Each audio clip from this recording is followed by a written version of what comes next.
যদি কোনো নির্দিষ্ট একটি সংখ্যা, কোনো একটা নাম্বার বা কোনো একটা টেক্সট খুঁজতে হয় কোনো একটা লার্জ ডেটা সেটে বা কোনো একটা নির্দিষ্ট স্টোরেজে গিয়ে খুঁজতে হয়, এই ধরনের সিচুয়েশন হলে আমরা কি ইউজ করি? লুকআপ অ্যান্ড রেফারেন্সের ফাংশনগুলো ইউজ করে থাকি। তার মধ্যে আছে VLOOKUP, H lookup, x lookup, index, match, অনেক কিছুই আছে। আসসালামু আলাইকুম, আমি নিজামুল ইসলাম নাজিম। আমি গ্র্যাড ব্যাংকার একাডেমিতে আছি এক্সেল পাওয়ার বিআই এর মেন্টর হিসাবে। আমার কাছে অনেকে কোশ্চেন করে থাকেন যে ফাংশন, অনেক কিছু ক্ষেত্রে অনেক ফাংশন মনে রাখা বা মুখস্থ করা আসলে খুব টাফ হয়ে যায়। আসলে কি মুখস্থ করতে হয় বা কীভাবে মনে রাখতে পারি? প্রথম কথা হচ্ছে, আপনার রেগুলার বেসিস যদি আমি চিন্তা করি, রেগুলার বেসিস 30 থেকে ম্যাক্সিমাম 20 to 30 ফাংশন মনে রাখলেই গুড এনাফ। এখন সিনটেক্সগুলো ভুলে যাওয়ার সম্ভাবনা অনেক হাই। এখন কথা হচ্ছে কীভাবে করতে পারি, শর্টকাট ওয়ে কি? আমি একটা প্রিন্সিপাল ফলো করি।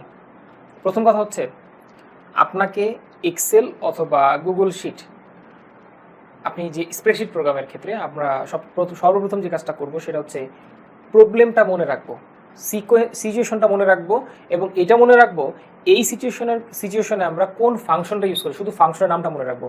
ধরেন আমার একটা ডেটাবেস, এখানে 1000 রো আছে বা 10,000 রো আছে। এই 10,000 রোয়ের মধ্যে 10,000 রোয়ের মধ্যে কী আছে? ধরেন 10,000 মানুষের এনআইডি কার্ড, তার নাম, তার বয়স, তার ঠিকানা ইত্যাদি দেওয়া আছে। তো এখন আপনার কাছে একটা স্যাম্পল এনআইডি নাম্বার আসলো। এখন বের করতে হবে এই এনআইডি নাম্বার অনুযায়ী আপনার এই ভদ্রলোকের নাম কি, তার বয়স কত। তো এই কাজটা করার, এইটা হচ্ছে আপনার প্রবলেম, যে আপনার কাছে একটা নাম্বার দেওয়া হলো, বলা হলো এই নাম্বারের এগেইনস্টে এই নাম্বার ইউজারের নাম এবং তার বয়স, তার লোকেশনটা বের করে দেওয়ার জন্য। তো এটা হচ্ছে প্রবলেম স্টেটমেন্ট। এখন এই ধরনের ক্ষেত্রে আপনাকে কি করতে হবে? খুঁজতে হবে, এই নাম্বারটা খুঁজতে হবে কোথায়? নির্দিষ্ট একটা জায়গায় যেখানে নাম্বারগুলো স্টোরেজ করা আছে, যে ডেটাবেস আকারে। তো যদি কোনো নির্দিষ্ট একটি সংখ্যা, কোনো একটা নাম্বার বা কোনো একটা টেক্সট খুঁজতে হয় কোনো একটা লার্জ ডেটা সেটে বা কোনো একটা নির্দিষ্ট স্টোরেজে গিয়ে খুঁজতে হয়, মিলাতে হয়, এই ধরনের সিচুয়েশন হলে আমরা কি ইউজ করি? লুকআপ অ্যান্ড রেফারেন্সের ফাংশনগুলো ইউজ করে থাকি। তার মধ্যে আছে VLOOKUP, H lookup, x lookup, index, match, অনেক কিছুই আছে। সংক্ষেপে আমরা ধরে রাখতে পারি লুকআপ অ্যান্ড রেফারেন্স, এটা হচ্ছে আমাদের মেইন মাদার ফাংশন গ্রুপ আর কি। তো এই যে আমি আপনাদেরকে বললাম যে যদি কোনো কিছু খুঁজতে হয় পার্টিকুলারলি কোনো একটা ডেটাবেস থেকে, তাহলে আমরা সেই ক্ষেত্রে লুকআপ এবং রেফারেন্সের যে কটা ফাংশন আছে তার মধ্যে ভিলুকআপ ইউজ করতে পারি, এক্স লুকআপ ইউজ করতে পারি, মোস্ট কমন। তো এখন এটার সিনটেক্স কি? এই সিনটেক্সটা আপনি একবার প্র্যাকটিস করবেন, দুইবার প্র্যাকটিস করবেন, দ্যাটস গুড এনাফ, এর বেশি প্রয়োজন নেই। কিন্তু আপনাকে এইটা মনে রাখতে হবে যে কোনো কিছু খুঁজতে হলে আমি কি ইউজ করবো? লুকআপ এবং রেফারেন্সের মধ্যে ভিলুকআপ ও এক্স লুকআপ ইউজ করবো। এটা যেমন একটা এক্সাম্পল আমি আপনাকে বললাম।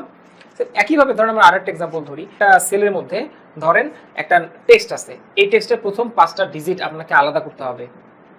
এইভাবে করে টেক্সট আছে একই ডেটা সেটে, ধরেন 10,000 টেক্সট দেওয়া আছে। তো 10,000টা টেক্সট থেকে আপনাকে প্রথম 3টা ডিজিট আপনাকে আলাদা করতে হবে। তো এই ধরনের কোনো কাজের ক্ষেত্রে আমরা কি ইউজ করতে পারি? আমরা text to column function use করতে পারি, এটা একটা অপশন। অথবা আমরা ইউজ করতে পারি ডেটা ট্রান্সফরমেশন করার জন্য ডেটা ক্লিনিং ফাংশন, যেমন লেফট, রাইট, মিড, এগুলো আমরা ইউজ করতে পারি। তো এই যে আমি কিন্তু এই যে কিছুক্ষণ ধরে যে এক্সাম্পলগুলো দিয়েছিলাম তার মধ্যে একটা আমি সিনটেক্সের কথা কিন্তু বললাম না, বা সিনটেক্স আপনার জানার এত প্রয়োজন নেই। আপনাকে যেটা মনে রাখতে হবে যে কোন কোন প্রবলেমের ক্ষেত্রে কোন কোন ফাংশনগুলো আমরা ইউজ করবো, এই জিনিসটা মনে রাখতে হবে, যে টেক্সট টু কলাম অথবা left, right, mid function use করতে পারি। এই যে এখন ফাংশন মনে করতে হলে, ফাংশনের সিনটেক্সগুলো বের করতে হলে আপনি গুগল করেন, পেয়ে যাবেন টেক্সট টু কলাম অথবা লেফট গুগলে সার্চ করেন যে left function in Excel in Google sheet, syntax চলে আসবে। মেন কথা হচ্ছে যে কোনো প্রোগ্রামিং ল্যাঙ্গুয়েজে আপনাকে সর্বপ্রথম যেটা মনে রাখতে হবে, কোন কোন প্রবলেম স্টেটমেন্টে আসলে বা কোন কোন সমস্যা আপনি ফেস করলে তার সলিউশনের জন্য আপনি কি কি টুলস ব্যবহার করবেন, সেই টুলসের নামটা মনে রাখতে হবে। এবং পরবর্তীতে ওই সিনটেক্সগুলো মনে না রাখাটাই না থাকাটাই স্বাভাবিক। সেক্ষেত্রে আপনি গুগল করবেন VLOOKUP syntax in VLOOKUP function in Excel আর Google sheet, left function in Excel আর গুগল শিট, ব্যাস চলে আসবে। এটা হচ্ছে প্রসেস, এটা আমি ফলো করি। আশা করি আপনারা এই প্রসেসটা ফলো করলে আপনারা এই ক্ষেত্রে প্রবলেম সলভ করতে পারবেন। ধন্যবাদ।